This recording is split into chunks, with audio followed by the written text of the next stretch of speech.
Hey, welcome in. It's the PHNX Cardinals podcast, your premier Arizona Cardinal podcast. Like and subscribe. Leave us a 5-star wherever you get your programming. Check us out. Go PHNX.com. Become a diehard today. Pick up a free hat and or shirt every single year. You rep the diehard. I rep this man. Bo Brack, I'm Johnny Venerable. Bo, you know, shit's hit the fan here in late November when we have to debate whether or not Kyler Murray is a top 10 quarterback yet. Here we are. The shit is hit the fan? I mean, I think that's a good sign, right? When people who debate the NFL can already insert Kyler Murray, even after his last two performances, in the top 10 currently. Yeah. And I know that there's a lot of, this is a polarizing list. I mean, this is a list that doesn't include one Tua. It doesn't include Joe Burrow. There's some big names that aren't in the top 10, but Kyler Murray's right there at 10. Just 3 games into his 2023 campaign. It's via theringer.com. They put it out there. Benjamin Solak and crew. Very, I think, well-versed as far as the NFL goes. The Shield, his cronies over there, they know some ball. They got Patrick Mahomes, of course, at 1. Lamar Jackson, who's having a rock-solid season at 2. Johnny's boy, Dak Prescott, at 3. Justin Herbert, pretty wildly at 4. Josh Allen, the interception machine, at 5. Jalen Hurts, the leader of the top team in the NFL with just 1 loss, right? Don't the Eagles just have 1 loss? Jalen Hurts is at 6. CJ Stroud already taking off like a rocket ship down there in Houston at 7. Trevor Lawrence in the under-the-radar Jags at 8. Matthew Stafford, who just hung 4, not 1, not 2, not 3, but 4 tutties on the Cardinals this past Sunday at 9. And then our homeboy, K1, Kyler Murray, checking in at 10. How you feeling, Johnny? I mean, yeah, that's fine. I listen, you got Jesus in the chat, my guy, saying Johnny is the Kyler lover number 1. No, I love Kyler Murray for this franchise because I'm 35 years old and I've seen a lot of garbage my life with this franchise at the quarterback position.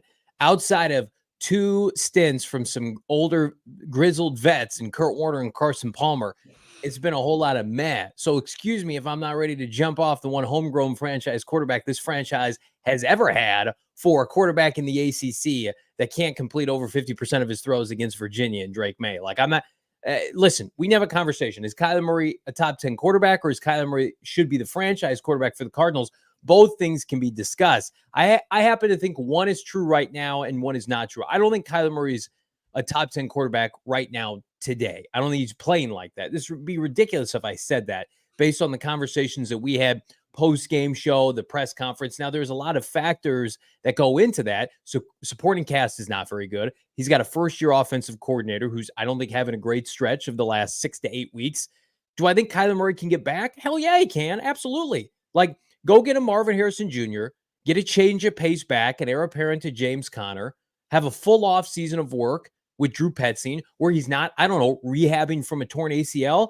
Like, he'll be in the mix for this group again. I think it's awesome that Benjamin is showing confidence, and that, as a Cardinal fan, should give you confidence that regardless of how this season ends up, like, I saw something in our local media, and I'm not going to drop names, over this week, basically saying, like, well, they're just going to wait until after the Steelers game to make an assessment into the bye. I'm like, if that's what you're waiting on, like, good luck. You've already made up your mind, because it could be dicey this weekend as Kyler Murray and the Cardinal offense attempts to run like the Army formation, you know, triple back option, because they have no healthy wide receivers. But that's beside the point. Like, yeah, they got that fired up. Yeah, right. It's like my high school offense. It's just like we got 3 backs in the backfield, and we're doing triple option, read option, RPOs. At the end of the day, it's like, is Kyler Murray healthy? Is he confident that this is all mechanical and learning curve that they can work through? If that's yes, if you're saying yes to that and you feel like you've got competent people around him, then he can be a top 10 quarterback again, in my opinion. I'll tell you this, Johnny Venerable. That makes too much sense what you laid out there. Saying, I believe in Kyler Murray, but do I believe at this moment in time, on November 29th, 2023, the year of our football Lord, that Kyler Murray is a top 10 quarterback right now, especially as he's just getting his feet wet in a brand new system and he's coming off an ACL tear? I don't think that that's it. I think it's a bit far-fetched. I do. I think that there's some quarterbacks, including Tua, that are playing at a higher level right now. Yeah. And are more, already ingrained in their offense. They know all the concepts. They know all the reads. They make the throws right now. And Kyler Murray, I think that he's catching up to say. But what's encouraging about this is people saw already in his debut against the Atlanta Falcons, and they saw against the Houston Texans, at least in between the 20s, because they weren't too solid in the red zone. They just weren't great in the red zone really at all. That they see a quarterback that's top 10 caliber, that projects once he gets more comfortable in Drew Petzing's system, that he can get back right there, scratching the surface, knocking the door, being a top 10 quarterback. And then hopefully by this time next year is firmly in the top 10 and pushing, I think, to be a top 5 guy. Yeah, absolutely. Like their blueprint should be a hodgepodge of what the Detroit Lions did with Jared Goff and the Rams with Matthew Stafford. Like, if this is Kyler Murray's second act after this year, he's 26, he's going to be 27. And you're like, let's get another half decade plus of high-end play from Kyler Murray. I just, right now, does anybody think that this is a finished product? And if you do, I feel sorry for you. If you watch this team for the last 18 months, they're unwatchable. I think they have, if this isn't the least talented roster in the NFL, it's bottom tier, absolutely. And you've got first-year coaches, coordinators. He's coming off a torn ACL, his first major injury of his career, and everybody's like, oh, you're making excuses for him. I'm the one who made a video and said, like, he's got to win games or it's gonna be uncomfortable because they're going to be at Drake May and Caleb Williams pro day, and I still believe that. But my opinion, and you're asking me my opinion today, is you should stick with him because everybody can see right now, this is not, I think a lot of people thought coming into last year, Zach Wilson had talent on the Jets offense. Garrett Wilson, they had some pieces, right? Yeah. And then he vomited all over himself. And so like, oh my God, we got to get him wrong. And they got Aaron Rodgers, right? Mm-hmm. It's the same thing for San Francisco's personnel was great. It was elite. This is probably a better comp. Trey Lance is a bust. He can't fucking play. Mm-hmm. So they said, we got to get Jimmy Garoppolo back here. We got to pivot to Brock Purdy. The opposite is happening with the Cardinals. The Cardinals personnel, let's be real, like it's average at best at a lot of spots that are supposed to complement Kyler Murray. You think Kyler Murray would be cooking with gas if you went all through the offseason and had Brandon Ayuk and Deebo Samuel and George Kittle and Christian McCaffrey? Of course he would. But that doesn't make Brock Purdy a better quarterback than Kyler Murray. So I get, again, it's just like, let's take it a 5,000-foot view. The NFC is terrible. The quarterback play after the first couple guys drops off dramatically. You've got Kirk Cousins, guys like that who have been stalwarts in this conference going through major transitions. It's going to look dramatically different. Wouldn't you like to go into the 24 season with a known commodity, elevate him, and win right away? Because I think that's what you'd be getting. You push the right buttons this offseason, Bo. We've talked about it for 6 months. You will be in a position to win in 2024. It's unbelievable. I have to have my vision checked because when I look across and I see my co-host here on screen making so much damn sense, is my vision blurred. Very smart. You're just I'm a smart person. you are a smart, knowledgeable person as far as football goes, and of course those who throw the forward pass as Kyler Murray does. I completely agree with you. And I think that Jody Ayler, made some good points on Monday morning. Love Jody. When he was talking about it. Yeah, he's our guy. And, he's saying, what do we know about Kyler Murray? We know that he at least possesses the ability to go out there and have some really good performances. Does he do it inconsistently? Sure. I don't think anybody can argue that, especially over the last season in 3 games, right? But at the same time, at least that he's a bit of a proven commodity. I think that there's untapped potential in there, and people are wondering, will it ever get there? And then they like to also put how much salary he's going to get the next season going forward through 2028, the $230.5 million extension. But you at least know that, right? And know what the floor is for consistently what the floor is, and then where the ceiling can go. Where I don't think you necessarily know that anymore about Drake May and about Caleb Williams. They both had bad seasons. They both pretty much went out with a whimper in the 2023 college football season. Drake May, I mean, he lost to Virginia. He lost to Clemson. The only game that he had that was solid, that was mixed in the Final Five, was against Campbell. I didn't even know they had a football program. I honestly didn't. I really didn't. I don't even know what their mascot is. I think it's the Campbell. It's the Campbell soup can. It's a big tomato soup can walking around saying, "Hey, Drake May, pad your stats today for draft season." It's one of those iconic commercials with his mother just force feeding him 4 touchdowns in that performance. And he had 24 on the season. So you take away Campbell, stats up, Drake. He has 20 touchdowns in the ACC. And you're going to say, well, he could be the next Josh Allen. Josh Allen, I'll maintain, is the exception to the rule. And we're also seeing without consistent messaging that Josh Allen can be a little poo-poo. And like that, it takes, it takes a really rock solid coaching effort to get a player, even with that type of skill set that Drake May has. We've seen the film. There's a lot of impressive throws. He can make all the throws, but can he do it consistently enough that are going to put you and keep you in games and win football games? I got a text message today from somebody I trust that makes a lot of sense. If you just put it up on a pedestal and say, will Marvin Harrison Jr. get you fired? Probably not. Taking Marvin Harrison Jr. Passing on Marvin Harrison Jr. for a quarterback that could potentially bust will get you fired. 100%.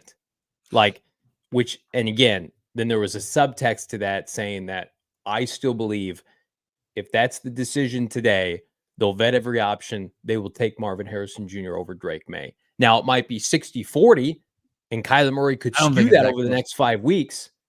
But I think their preference still, I believe this, people I trust, their preference is to take Marvin Harrison Jr. over Drake May at this point right now in late November. I think the only thing that tips the scales in favor of Drake May is if Kyler Murray doesn't finish the season due to another injury of some sort. And not even like a massive injury, but would show in the 3rd consecutive season that he can't stay healthy. If he can't play against the Bears and the Seahawks, let's just say those last 2 games of the season, those are the 2 favorable matchups that they have remaining on the schedule. If they have to start Clayton Tune in those games, we're sounding the alarm on this podcast, and we can't. I can't defend that, right? You can't defend that. Yeah, it's too tough because there's too much as far as the last 3 seasons, even in 2021, where he was playing at such a high level, and you can kind of point to when he suffered the ankle injury against the Packers on Thursday Night Football on that final drive, or AJ Green. We're still waiting for him to turn around. If he sustains that injury, he's out the next 3 weeks. It's not the same. Last year, dealt with the hamstring. It was just lingering for the remainder and then turned into the ACL tear. If he comes up with another hammy, ankle, calf, whatever it may be, anything takes him out of the lineup post his ACL tear, that's nagging. I think that's a huge red flag. But outside of that, I think that the incumbent is going to be tough to unseat here. It really is. That was made to me that further strengthens Kyler Murray's grip on this. I think this regime believes if they can't make it work with Kyler, number one, and this is Britton Golden, our guy on our pre and post game show, does a fabulous job articulating this. Drake May, without Marvin Harrison Jr., what's that going to look like next year? It could look rough. It could look really rough.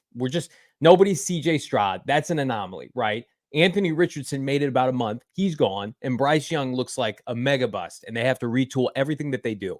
That could conceivably be Drake May. And I love Jonathan Gannon with a defensive head coach. However, you build up this roster. Let's just talk hypothetical. You continue to build up this roster with elite blue chip prospects like Marvin Harrison Jr. And you hit on guys one after another.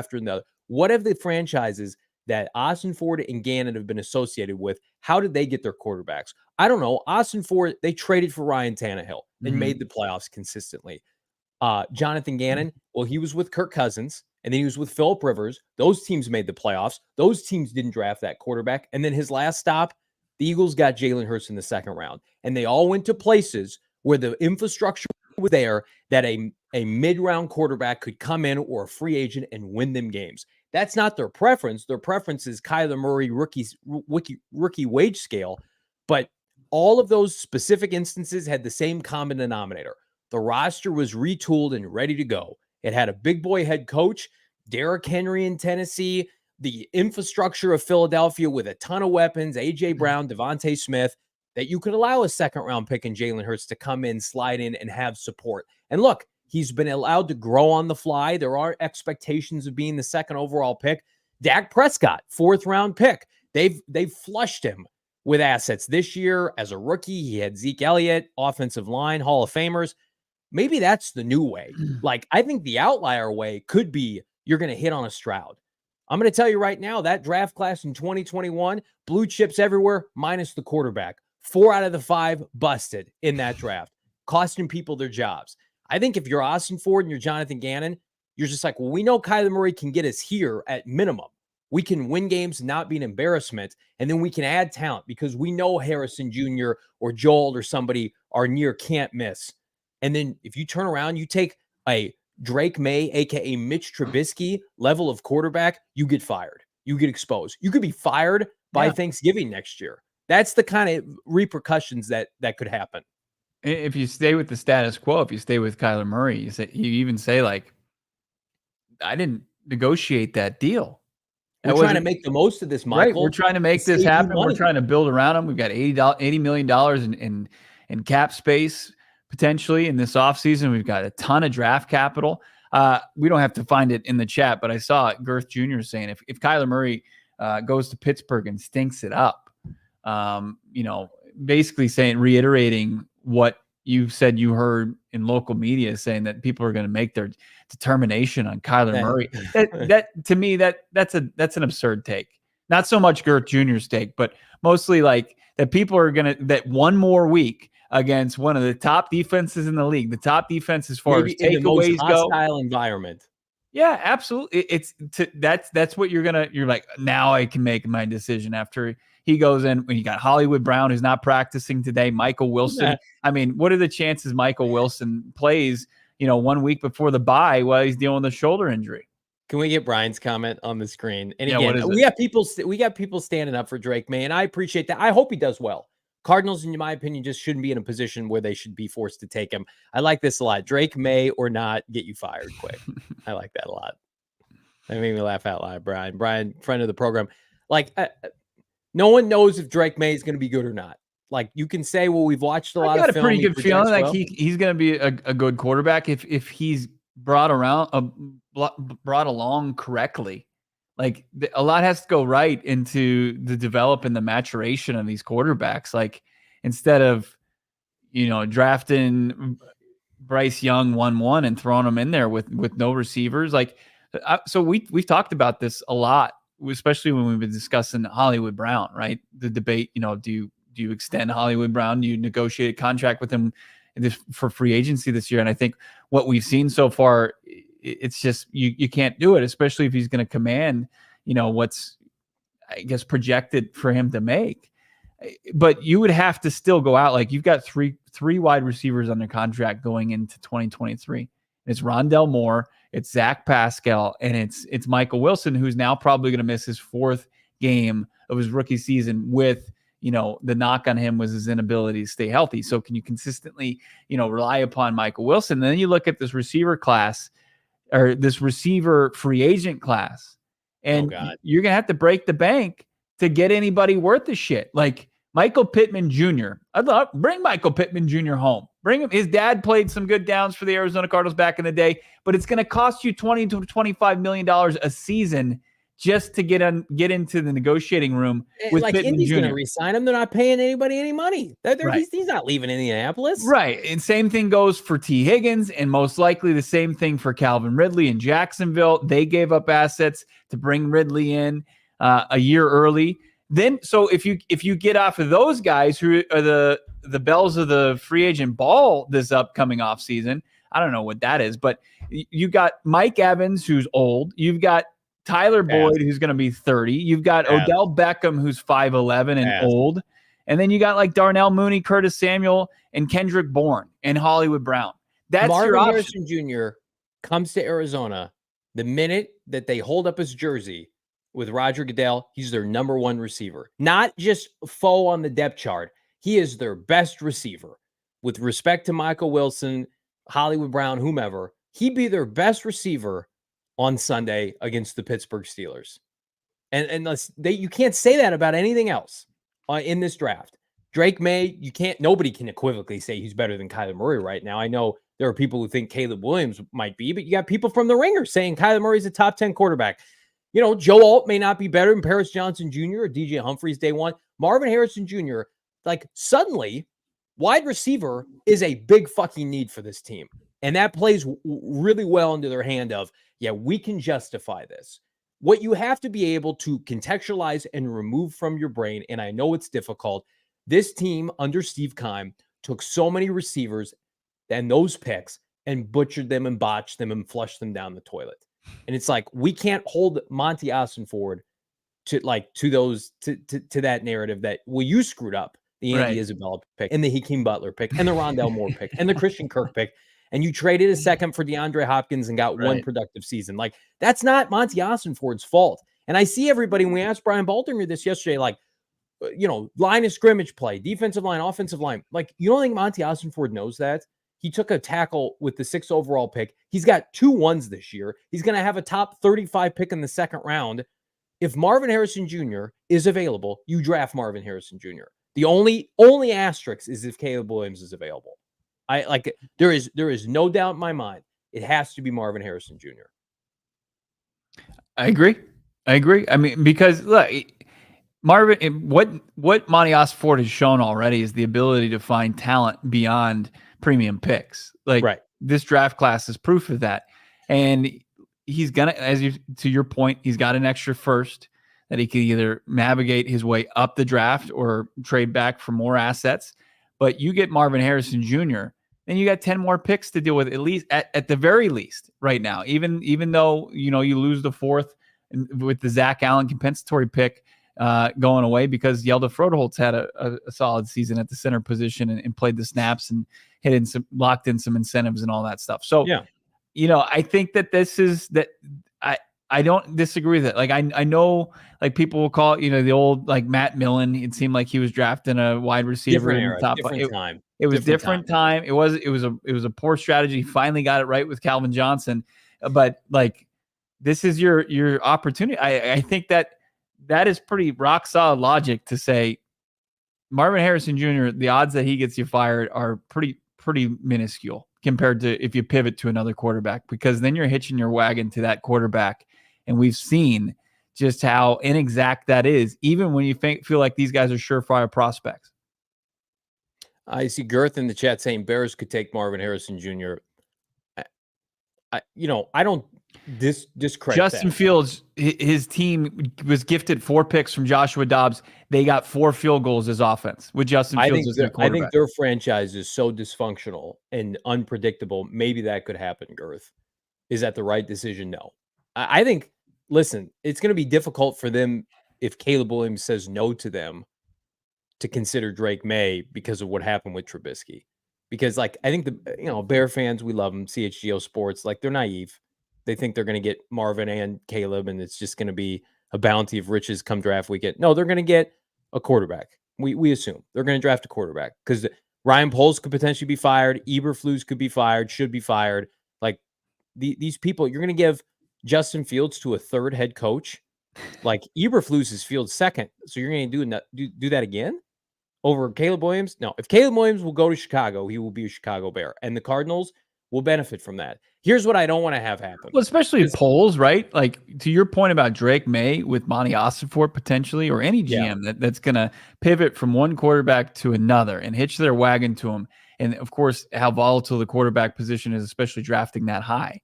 If Poles doesn't pivot off of Justin Fields and Caleb Williams, who's fully capable of coming out of the gates and performing better than Justin Fields, Like that's an immediate indictment on Ryan Marvin Poles, who's Harrison already Jr. on thin ice. Doesn't help the Bears. I'm No. sorry. Like maybe it flips the script from like 4 wins to 6 wins, but you're still getting fired. I mean, it doesn't.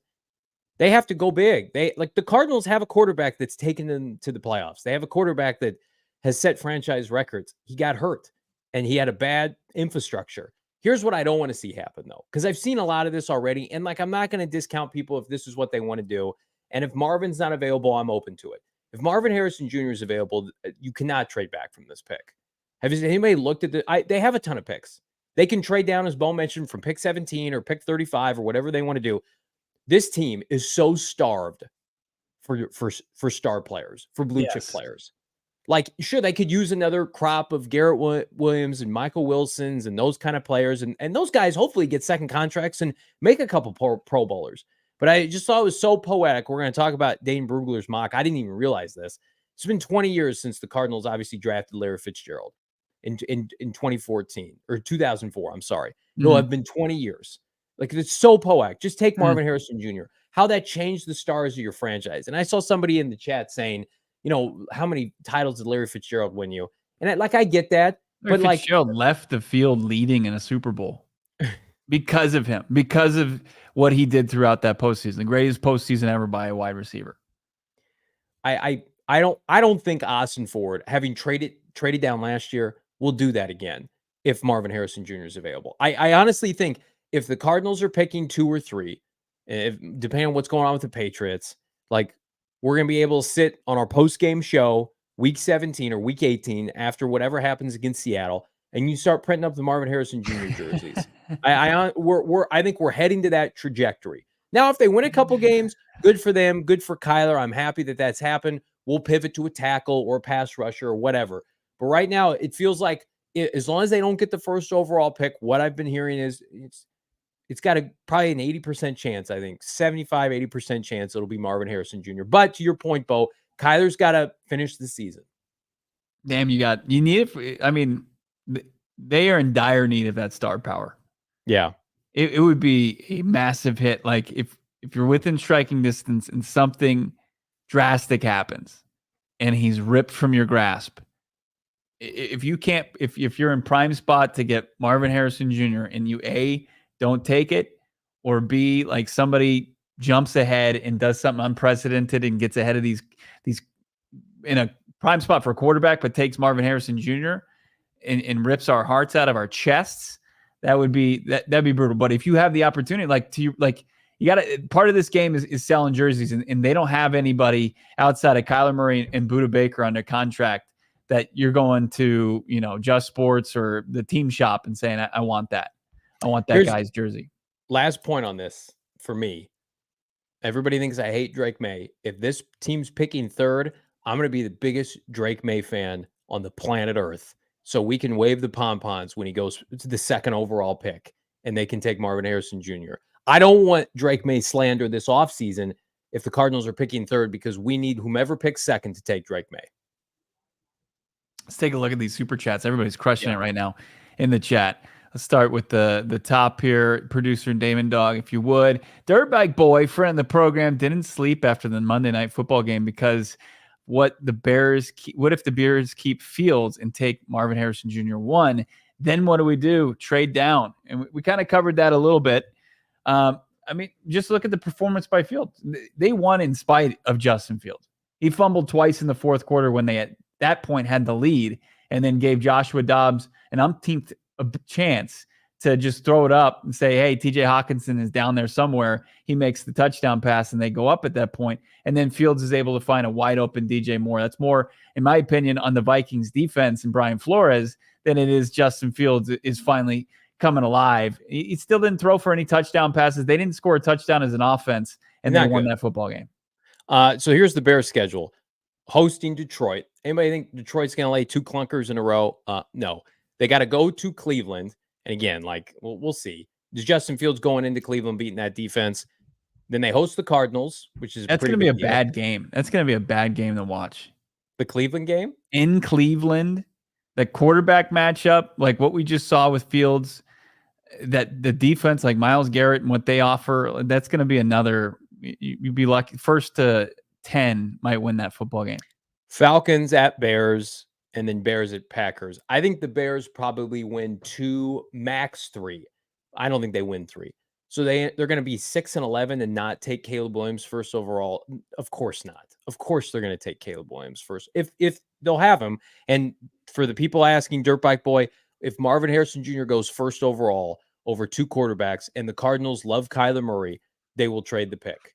Like, I still think you take Caleb at that point, but then you can get 3 firsts. And I don't think Justin Fields is I don't think he hasn't bottomed out to like Trey Lance territory where you're gonna get like would he go for a 4th or a 5th?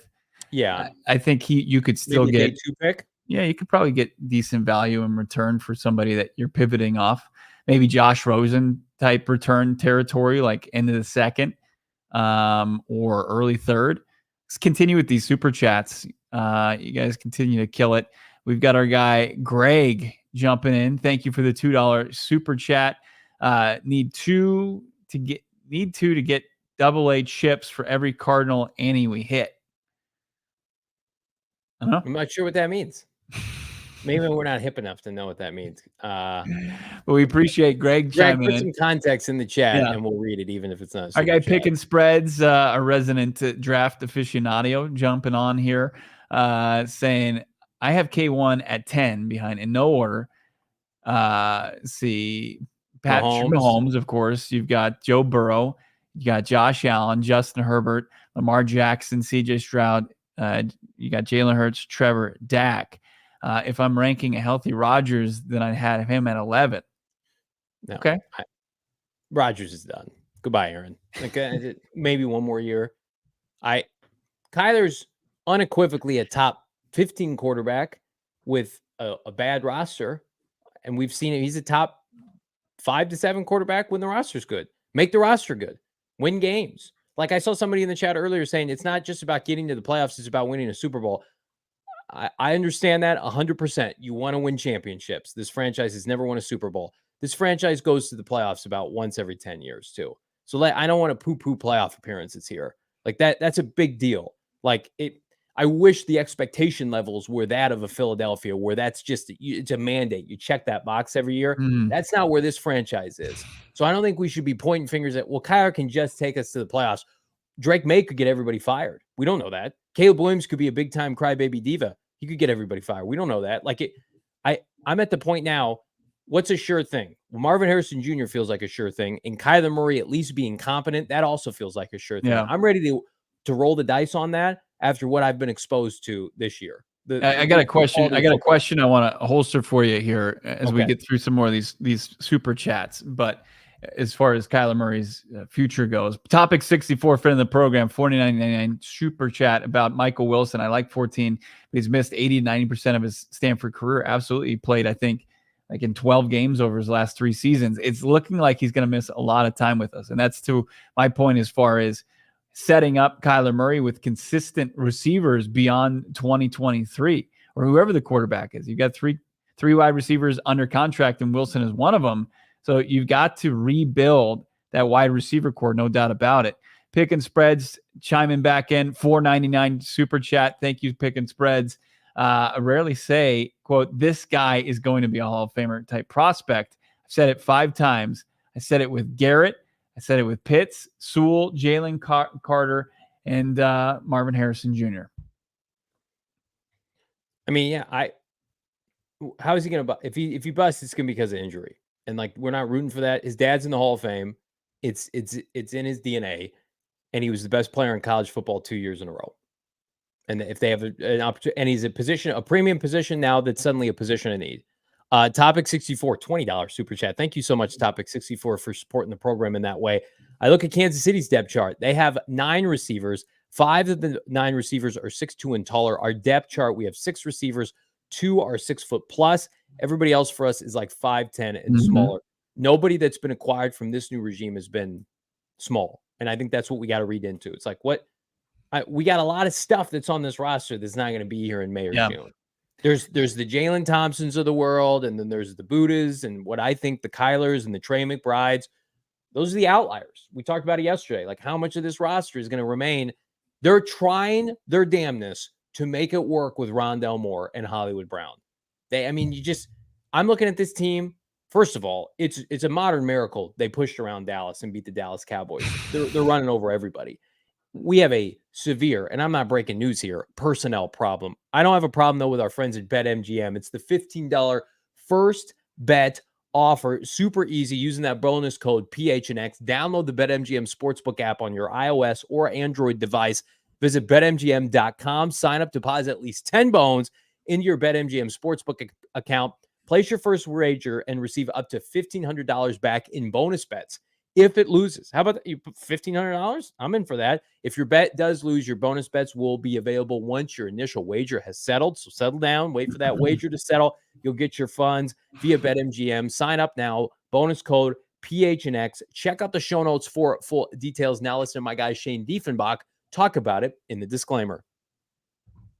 Problem? Call 1-800-GAMBLER. Colorado, D.C., Illinois, Indiana, Kansas, Louisiana, Maryland, Mississippi, New Jersey, Nevada, Ohio, Pennsylvania, Tennessee, Virginia, West Virginia, Wyoming. Call 877-8-HOPE-NY or text HOPE-NY 467-369 New York. Call 1-800-327-5050 Massachusetts. 21 plus to wager. Please gamble responsibly. Call 1-800-NEXT-STEP Arizona. 1-800-BETS-OFF Iowa. 1-800-270-7117 for confidential help Michigan. 1-800-981-0023 Puerto Rico in partnership with Kansas Crossing Casino and Hotel. Visit BetMGM.com for terms and conditions. U.S. promotional offers not available in D.C., New York, or Ontario. I was giving my flowers the other day for my wife and my 2.5-year-old son because of my ability to make elite level grilled cheeses. And when they found out that I was using Hero Bread, which has 1 net carb, 0 grams of sugar, and just 60 calories with 12 grams of protein, they found out that was the bread I was using. I tossed the old, bigger name brand stuff that has all the sugar and stuff in it, and I went in favor of Hero Bread. I believe they wanted to get me a crown to just king me right there. Just say you were the king of this castle, even more so. How than about their before. hero? Were you their hero? I was their hero. That was right. I've got my own signal. When they want grilled cheeses, they just fire that thing up and they say, it's time to go, Dad. Hero Bread. You can shop it at hero.co. That's HERO.co.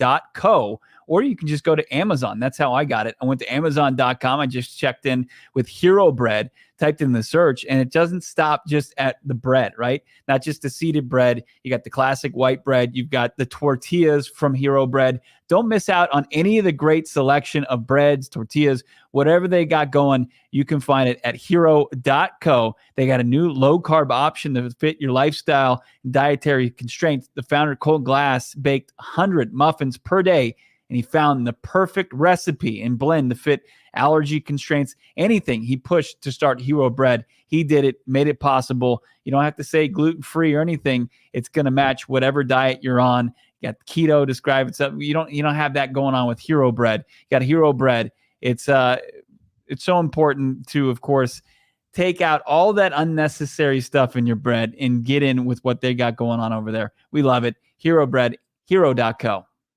You guys are all of our heroes. So we love Hero Bread. We also love a good mock draft. And, we'll do a mock draft later on the show, and we encourage everybody to participate during mock draft season. But when certain people put out mock drafts, it puts out the bat signal like, okay, we should perk up and listen to what these folks are saying. They have ins in the NFL. They have ins with position coaches at the collegiate level, head coaches. Like what are the people within the know on the college scene saying about certain players? And so I perked up this morning. Dane Brugler, who is of The Athletic, puts out a couple mock drafts every year, only puts out a couple. He puts out a huge guide in the spring. He is the draft savant to a lot of people, the new age Mel Kiper Jr. And he put out a mock draft today. It wasn't perfect, but man, if I could sign up for it right now, I would. And so very much a precursor, Bo, to our first discussion today. This was Dane Brugler's mock draft 1.0. Here are the 2 picks for the Arizona Cardinals. 2nd overall, ever heard of him? Marvin Harrison Jr. Pick 17, Jared Verse, star edge rusher from the unbeaten Florida State Seminoles. We'll be able to see him potentially in the college football playoff. The Cardinals need both edge rusher and wide receiver help. These are 2 of the better players in the draft. Harrison's the best overall player. And it should be noting, Brugler talked about Kyler Murray and basically said, why would you eat that contract? Dead money. Just try to make it work. Now, he's not the biggest Kyler Murray fan in the world, but he came from a neutral party position, basically saying like, at the end of the day, Marvin Harrison Jr. is a better prospect than Drake May, and that's what led him to do this. Yeah, I think Marvin Harrison Jr. gives you every ability to maximize Kyler Murray's skill set, right? And Yeah. that's been something that they've been talking about even with the current roster. You get that, you bolster his wide receiver core immediately. You've got him and Rondell Moore immediately looks better. He's in a better position to play the slot under contract next year. Michael Wilson stay at the Z position while Marvin Harrison Jr. is playing the X, and he's probably running about a couple different routes on the route tree because he's so versatile. He's big, he's physical, he's got good speed, he's got great hands. He's everything you want. He's generational, and I don't think you get away from that. It's a perfect pick for the Cardinals to move forward with. And then Verse, as much as we've been encouraged by these kind of unknown names, certainly not household names across the country here, like, Zaven Collins, he made a position switch, and, he's had a fine year for the Cardinals and racked up a handful of sacks. And we've seen Dennis Gardeck, who's a fan favorite as well, who's approaching, 5 sacks. And you've got, Victor Dumakaji and BJ Ojolari, who's the main guy here in my points. Like, BJ Ojolari is the main piece you're moving forward with.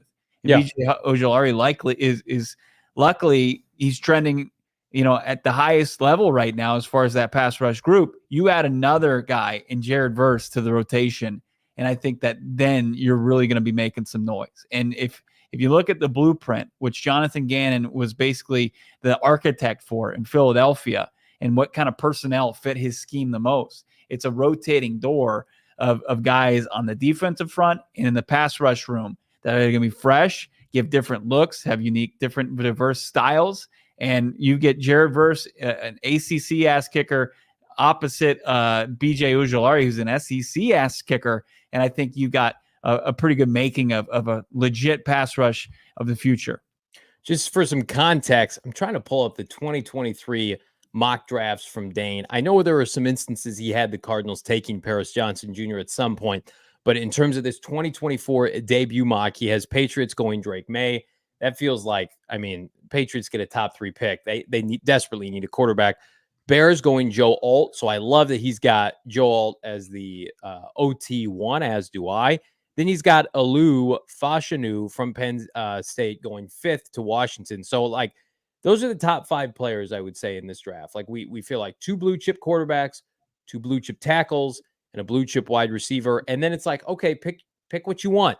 Malik Neighbors might be the fastest riser in college football right now. LSU wide receiver. That's a trade down option for the Arizona Cardinals if for some reason it doesn't work out with Marvin. Jaden Daniels, ASU product once upon a time, now potential Heisman winner out of LSU, 7th to Tampa Bay. If I'm a Bucs fan, listen, I know they need a quarterback in a draft that's so rich with talent, to take a guy who's got, he'll have 2 years of really high end play in the SEC, but man, I watched him here at ASU. It was a tough watch certain Saturday nights. That would be a tough sell for me as a Tampa Bay Buccaneers fan. Not to poo-poo Jaden what he's done. I get it. I'm with you. Like, I understand that he's certainly developed under better coaching in a better situation than he was under Herm Edwards, where it was a run first offense, and they let him throw the football as much as he could and really show off his athleticism. He's flourishing now in his second season with LSU and under Brian Kelly.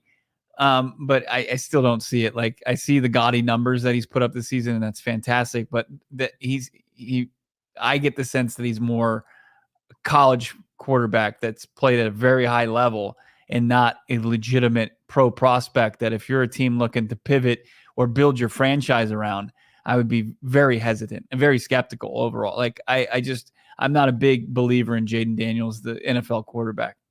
4 wide receivers in the top 15. Cardinals pick 17 right now. Hopefully that changes. Jared Verse goes 17. Kool-Aid McKinstry goes 18 to Denver. And then our boy Jerzon Newton, I think the first defensive tackle taken, goes 20 to the Vikings. My opinion is I would take Newton, who again had a banner day in his Illini finale last week, and I would take Newton over Verse. But again, it's pick your preference, pick your poison.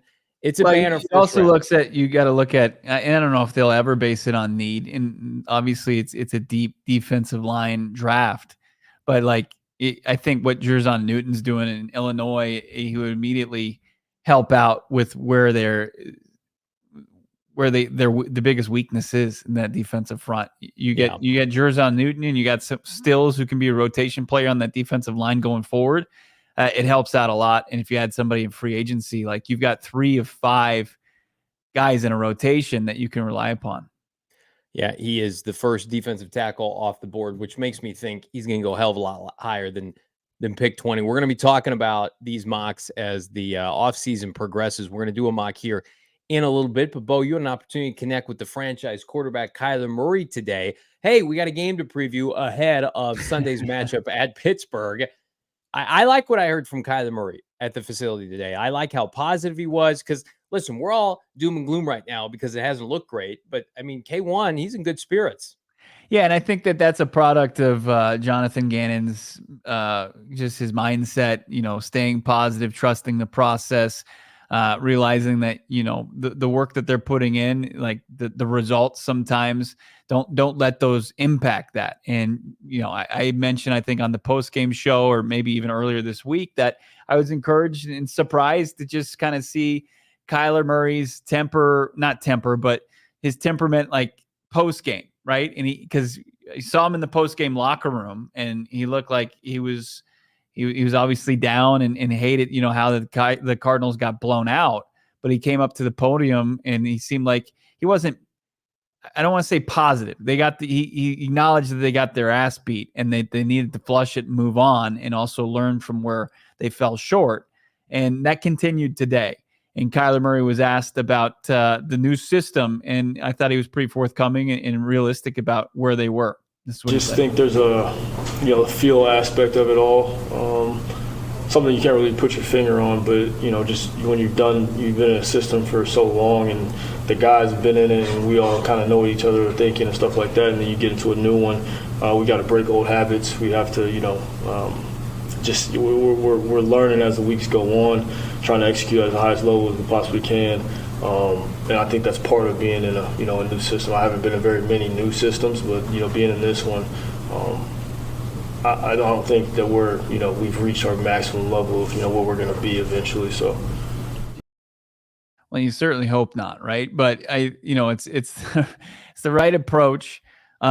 He certainly, and that's key too. Like to everybody, for somebody to say like they're going to make their determination after 4 weeks of this. Kyler Murray's learning a brand new. He was in the same system since high school through 4 years of his professional career, and obviously sandwiched in between there was college, and he's in a brand new system under Drew Petzing and Jonathan Gannon. So to say, oh well, he's not getting it now, he'll never get it, is pretty absurd.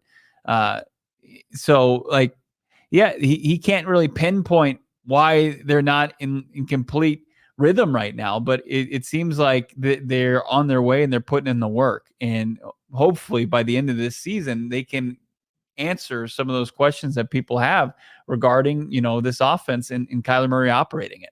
Staying positive in tough times is what leaders do, and that's what I took from those comments today, and his demeanor with this team, as you said, as a testament to what they've instilled with Gannon, and he's being empowered, but he also has people looking to him. And a guy who's hanging their head and sulking and pouting, I'm not saying that's Kyler Murray, but just in general, anybody been around management like that, it delegates to everybody else. Everybody else feels that weight. Whereas now Kyler Murray is in a position where, hey guys, this isn't perfect right now. We're working through it. I'm optimistic of where we're going. That young players, old players, people will come to respect Kyler Murray of like, yeah, man, remember when we were in the dog days of last season and things were difficult and we had to go to Pittsburgh and we were down a couple key pieces. This is where I think he can continue to earn a ton of respect, hopefully locally and nationally. It's like this guy is not here to sulk or pout or ask people to feel sorry for him because it's not perfect. He's learning something new. It's not going to be pretty. The personnel's not great. And this guy's sitting up there taking the questions and being positive. Like, I don't know what more people want from him at this point, outside of throwing, a perfect passer rating. Right. Like, we've seen that. It can come from this guy. But again, the learning curve of this offense, I think a lot of us probably overestimated. He didn't have an off season. He's been practicing for 7 weeks. To your point, he's been running the same offense, his entire life of playing football for the most part, outside of Pee-wee football. Like, let's just take a minute and say, okay, can he be better? Yes. Can Petsy be better? Absolutely. Can offensive line do a better job? Can Hollywood Brown separate a little bit more? It's a process. It's a process with Kyler Murray in this offense that you don't just throw away, ridiculous circumstances of, well, this is it. If it's not good this week or next week or against the Bears, that's it for us. Come on. Like, we're just talking about Justin Fields. Justin Fields has got how many, seasons of game film in the NFL and game tape. He can't play in the NFL at a high level. Like, we know that now. We have enough evidence. He couldn't throw beyond the line of scrimmage for the bulk of that game. He got one throw down the field, and it happened to be the biggest throw. And props to him for doing that. And we know he can be competent, average, but he can also be below average. Yeah. I loved James Conner's response today. He was talking about the offense, and, a lot of the discussion was about kind of his homecoming. He was born and raised in Northwest Pennsylvania, went to Pitt, obviously beat cancer there during his college career, and then was drafted by the Steelers and had a pretty rock solid start to his career as their lead back. But then there was this discussion about the struggling offense, his lack of carries, keeping his mindset. He's obviously just not going to be somebody who's vocal, voicing his displeasure, because he's actually a true leader and not going to be, a diva or anybody that's going to command the football, even though he deserves it, right? Like, the Cardinals offense fell off once they got away from James Conner. But I asked James Conner, I said, when he was talking about this offense, if it was close, and this was his answer. Close, yeah, but close really don't do much for you. It has to get executed. So we haven't been doing that up to, like we should be doing up to this point. So close or not, it needs to be done. So he doesn't care. Like, you can say you're close. You can say, hey, we're 1 week away from really breaking out. But it doesn't matter to him, and I don't think it matters to the people on the offensive side of the football. What only matters in close is what, horseshoes and hand grenades. Like, the same goes for effective offense in the NFL. It doesn't matter if you're close. You got to execute it. You got to figure it out and produce results. Are they close? Like, it didn't look like they were close last week. I think against Houston, like, they were moving the ball between the 20s. Yeah. I do think, like, they took a step back last week, so it's time to reevaluate everything. I disagree with the reporter who maybe insinuated that they were close. I don't think they're close. I think that I asked if he was close. If it was close. Oh, you said that? Oh, yeah, I definitely disagree with the reporter. He was talking about the offense, and I wanted on the heels of that, and I asked, do you feel like the offense is close? How dare you? I thought you were on my side. I thought we were a team. I don't like that. I don't like the phrasing. That Why do you hate? What do you mean? What? Do you think that they're close? I was asking James Conner, who would know better than I would know. They're close, because if you think that they're not close, what the fuck is James Conner going to say? He's just Sunday they didn't look close in any phase, any phase of football. I mean, they gave up 37 points. The offense had way too many 3-and-outs. But if you were to come off the Houston game, I think you could make the case they're close. Which is why everybody thought that they were going to ball out last weekend. The first possession was like, this is great. The new offense, it's taking flight. You're dead. Arizona Hannibal. We're LA to New York close. I'll never forgive you for this. I don't know if it's going to get dramatically better by the end of the year. I just don't. Like, I think they'll have spurts and flashes, like the Rondell Moore bomb and the first drive, and James Conner will get his, and Trey McBride. But at the end of the day, it's like, you can only scheme up so much. The Cardinals have deficiencies. They don't have an overpowering offensive line. They've got limited wide receivers, and they've got Kyler Murray off an ACL learning a brand new system.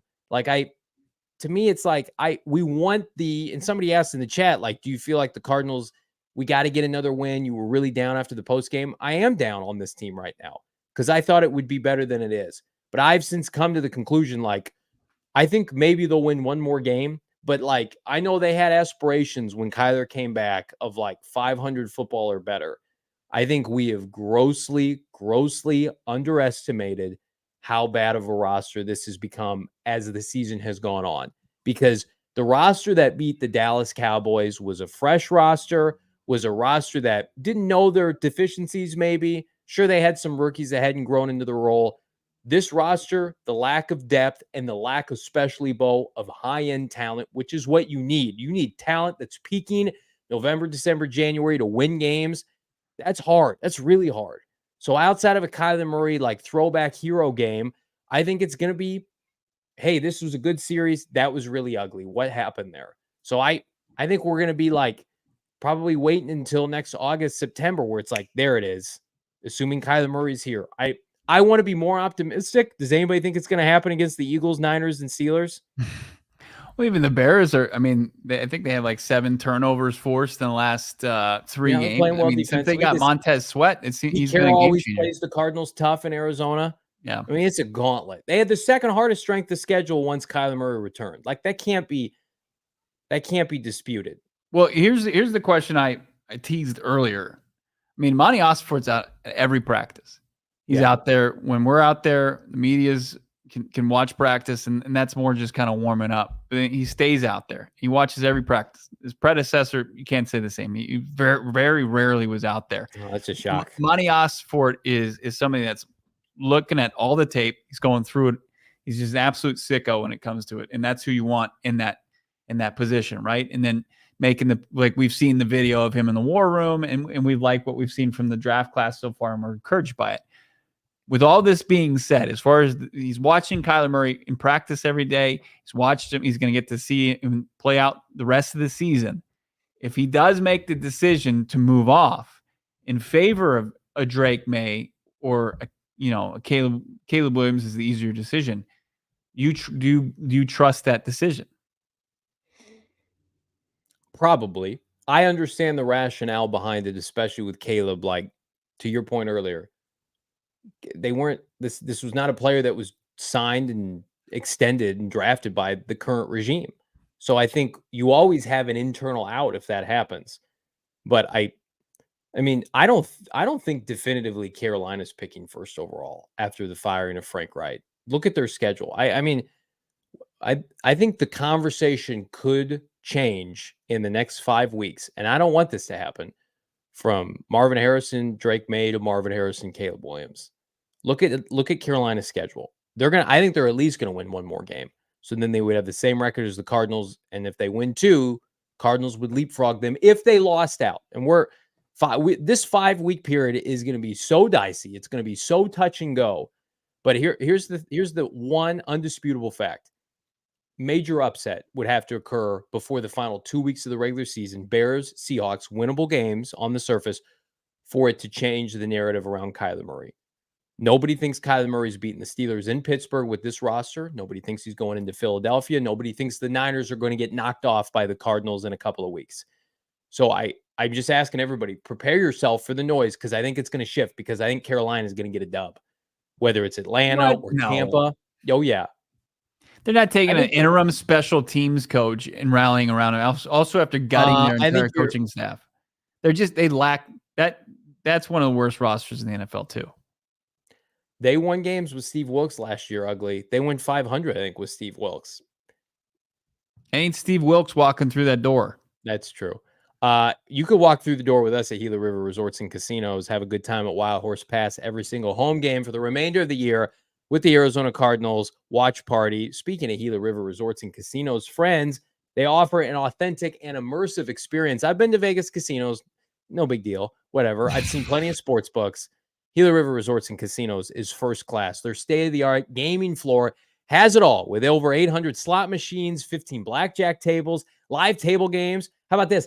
$5 tables? I didn't think they existed anymore. Gila River Resorts, Casinos at Wild Horse Pass. You bet your ass they have one of those. The dining ranges from upscale to approachable. You just want to go hang out in your sweatpants? Go do that. You want to have a first 5-star dinner? You can do that as well. Head to Gila River Resorts and Casinos. Let them show you what's next level is all about. You do you. Whatever you want to do it with Gila River Resorts and Casinos. Visit playatgila.com, Bo, for more details. Yeah, and also, why don't you get one of the best stocking stuffers you could possibly get and tap into what our friends Arizona Lottery are giving out this holiday season. It's the Holiday Scratcher, starting at just $1. Just $1 is going to get you one of the best gifts, most fun gifts, that's for sure, that you can give this holiday season.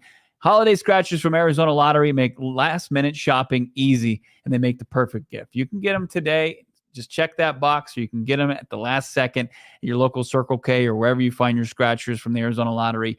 If you're a procrastinator like myself, go ahead and do that last second. Scratchers is for everyone on your list. Just $1. Top prizes up to $500,000. Go out, buy your holiday scratchers today from Arizona Lottery. Bro, I'm trying to pull up profootballfocus.com. The site is loading awfully slow. So in the meantime, would you mind reading some of these super chats for your boy? Yeah, let's get into it. We got some more from our friend Milwaukee Braves, 1999 super chat. Thank you, my guy. With Murray, everyone acts like he hasn't shown he can't win. He's coming off an injury. Let's relax. Can't keep drafting a quarterback. The organization already has dysfunctional vibe. Drafting a QB again, it's just going to add fuel to the fire. I agree. Absolutely. And like with the qualifier that we still need to see something from Murray between now and the end of the season. I know that that's a tough ask given as we've gone through the remaining schedule. Pick and spreads. Johnny talking QB height. LOL. Don't worry, I'm 5'8". Got a couple short kings between Johnny and pick and spreads. Thanks for the $1.99 super chat. I got our guy, Topic 64, so knowledgeable. Jared Verse from Florida State, the edge, is an absolute animal. Wow, probably surprised to see him slip into 17. He's a guy that's been anywhere from top 5 pick, top 10 pick to between 10 to 20. The Cardinals can get a player of that caliber. He's got War Daddy potential. And then we've got is it Mike Kafka, $2 super chat. What about edge? Latu from UCLA. Yeah, I mean, he's one of the top edges in this draft. We previewed him on our draft show. If you haven't seen it yet, dropped last Thursday. You can find it here on PHNX Sports YouTube page. Mike Kafka getting head coaching interviews this offseason. Is he the next great quarterback guru, or will he be fired? I think there's a good chance of the latter. I'm going to share my screen here. Okay. Ignore my browsing history if you'd be so inclined, but check out the PFF mock draft simulator.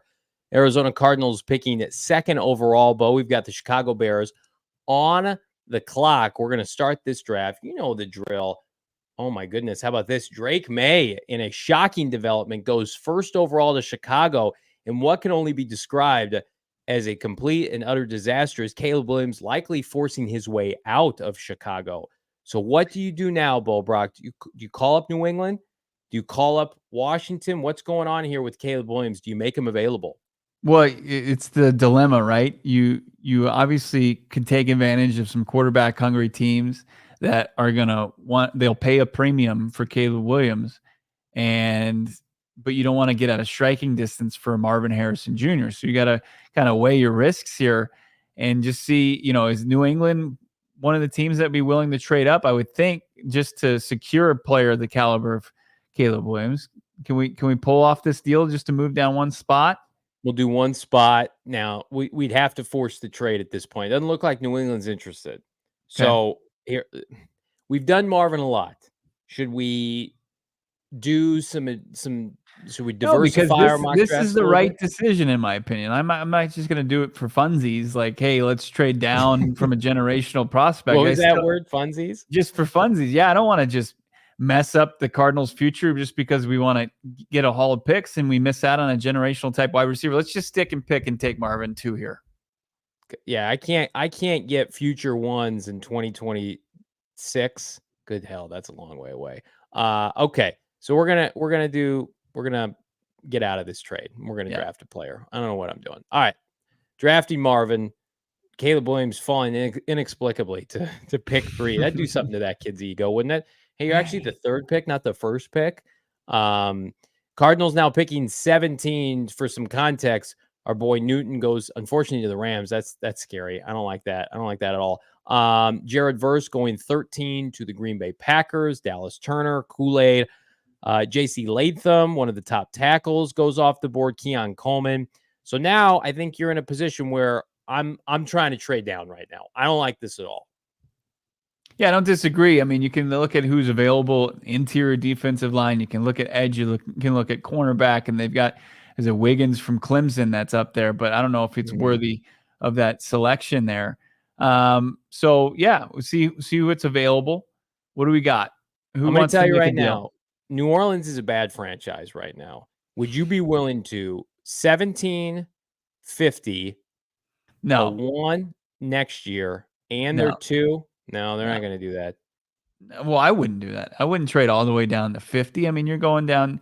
What is that? 33 spots in this draft. You wouldn't love having 2 1s again. I guess you've lost your yeah. Never mind. That's not smart, Johnny. Cleveland picked their next Get pick's Mickey Loomis 55. off the phone. Who do we got? Cleveland's on the phone. Nobody's giving you a 1 for this year. So I don't know if a trade out. down's an option. I'm out. Let's look at defensive line. Let's look at edge. Let's look at tackle. Let's look at corner. All right. Leonard Taylor. I love Chris Jenkins. That's a little rich. He's a second round talent.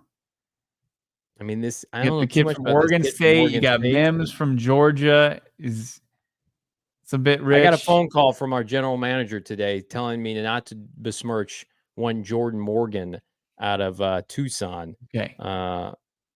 That's probably a little too rich for him too. What about interior offensive line? Maybe get the best guard available. Nah. Not available. And then cornerback, obviously.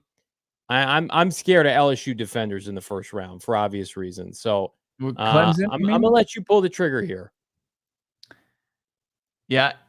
Let's go with the corner, even though we're skeptical on him. I think that it's a premium position. I don't like that at all. Why?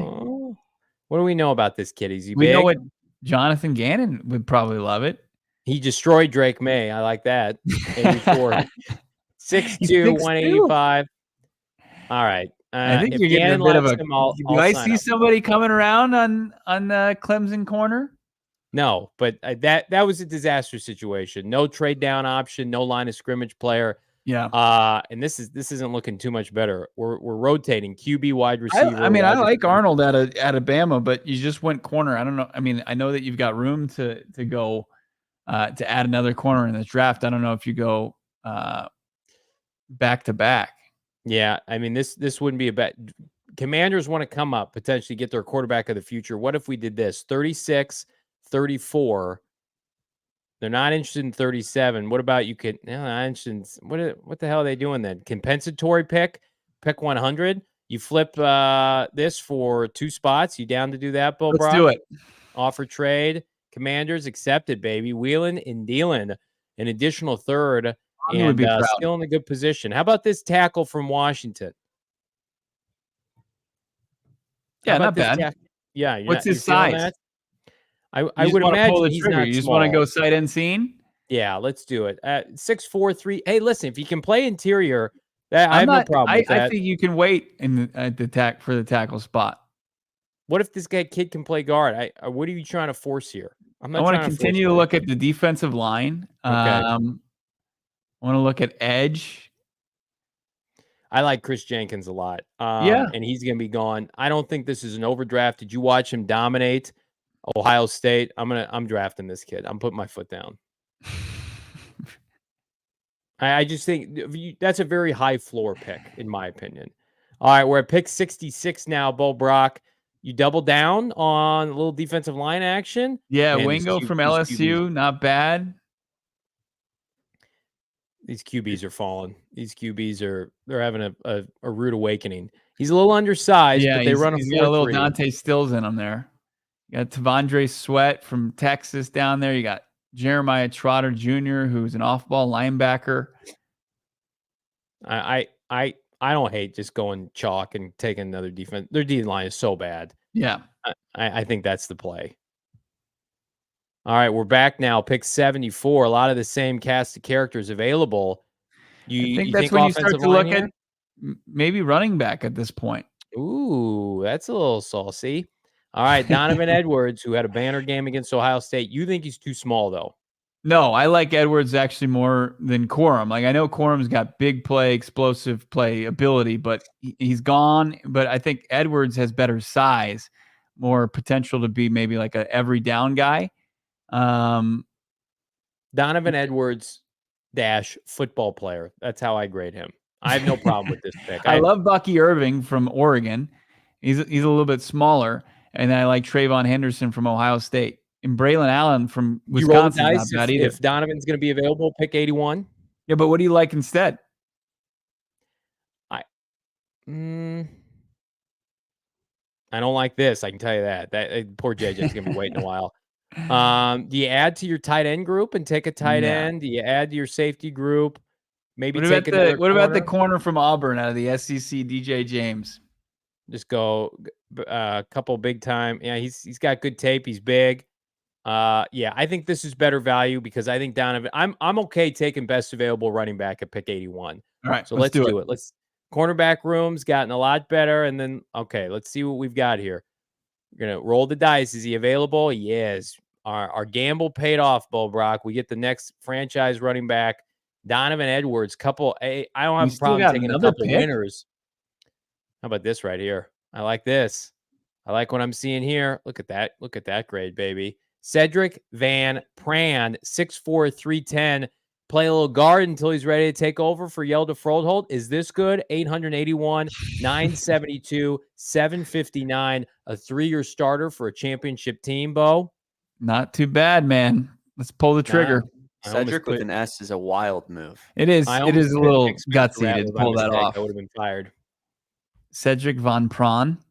That's an elite name. When you get in this scenario, I'm gonna predict that we're gonna get low scores for the Chris Jenkins thing, but I like it. He's gonna be a good player. All right, you're right. C-. Oh my goodness, they're anti-Harbaugh. PFF on the record, they think Jim Harbaugh cheated, and they're reflecting that in our mock drafts grades. But they love Nate Wiggins. I didn't love that, and how can you not like our trade of moving back 2 spots and getting a 3rd rounder? Good hell. This is exactly what this franchise needs, Bo. You look at the team they're going to field on Sunday. You look at this. Do you like 7 starters potentially? Because I'm going to tell you right now, all these guys are playing year 1. They may not be instant starters. I'm going to say half of them are going to win jobs in training camp. These are all guys that are going to produce in 2024. Cedric Von Prawn, probably not a starter year 1. Like 7's a reach, but he sounds like a Bond villain, Cedric Von Prawn. He looks like he's in a chair and he's petting a cat as he tries to dominate the world. And if he dominates, he's dominated the SEC. I'm in for that. I mean, look at this. Ohio State, Clemson, Michigan, LSU, Auburn's down, Michigan, and then Georgia. You get a guy at a position of need in the future in Von Prawn with championship experience, and it's played on some big boy offensive lines. I love it. I love this draft because outside of Marvin Harrison Jr., it's a pretty meat and potatoes. It's investing in the trenches again, and it's investing in premium positions outside of Donovan Edwards and Marvin Harrison Jr. Listen, it's meat and potatoes. Donovan Edwards jerseys will be all over the valley in about 6 to 12 months after that goes down. I mean, that little guy will light up State Farm Stadium, and that'll be a nice. I liked Irving too from Oregon, who's I believe still on the board there. So you have some options. And again, even the kid from Auburn, that kid was a 5-star recruit at some point. He's got the talent. You see it. He's just a byproduct of bad surroundings. I'm going to tell you right now, a good surrounding, the best surrounding is our friends at Circle K, the Inner Circle. It's America's thirst stop. New free membership program. Save 25 cents per gallon on your first 5 fill-ups. Save 3 cents per gallon every single day. Get every 6 free selection on Circle K products, pizza, coffee, ice cold fountain drinks, and more. Join the Inner Circle now for free. Download the Circle K app. I've got to use it. It's fantastic. Terms and conditions apply at participating locations. Visit CircleK.com for more details. Circle K, it's elite. So is our friends over at Desert Financial. Johnny's got the Desert Financial Arizona Cardinals debit card. Don't do it. Don't do it. Save yourself from being getting defrauded here, but you'll never do that with Desert Financial. It's the official credit union of the Arizona Cardinals, and for more than 84 years, Desert Financial has been Arizona's largest, most trusted local credit union, dedicated to creating exceptional experiences, giving back to the community, providing financial solutions that make lives better. I mean, Johnny even said as soon as he got to town, he was looking for all of that, and he got more from our friends over at Desert Financial. Look into Desert Financial for checking, savings accounts, mortgages, loans, credit cards, investment options, and more. I'm going to get over there, probably get my kid set up with a banking account, get him started. Of course, he's not going to have access to it for a while, but Johnny, you probably venturing into that territory with your young son. Maybe get him teach him about, finances.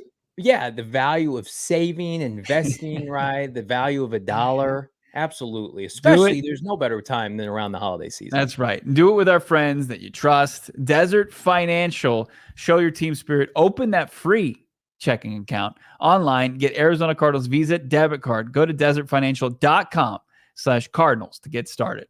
Check us out at gophnx.com. Become a diehard. I hope you guys got the savings during our Black Friday extravaganza. If you miss out, that's okay. Become a diehard. Pick up a free hat and or shirt every single year. It's not a one-off. Every time you're a diehard, your membership kicks in. Boom. Free piece of merch. In the meantime, check out our guy, Howard Balzer. He's going to join us hopefully Friday on our Shebang big preview show ahead of the Pittsburgh Steelers, Arizona Cardinals away game. And then, of course, as we mentioned it, BetMGM watch party this Sunday. My favorite people in the world, myself, Bo Brock, Damon Dog, producer extraordinaire. Hopefully we can get Emma, Leah, Shane, the whole gang out there. We want to see you out there. BetMGM, the Great Lawn at State Farm Stadium. In the meantime, like and subscribe.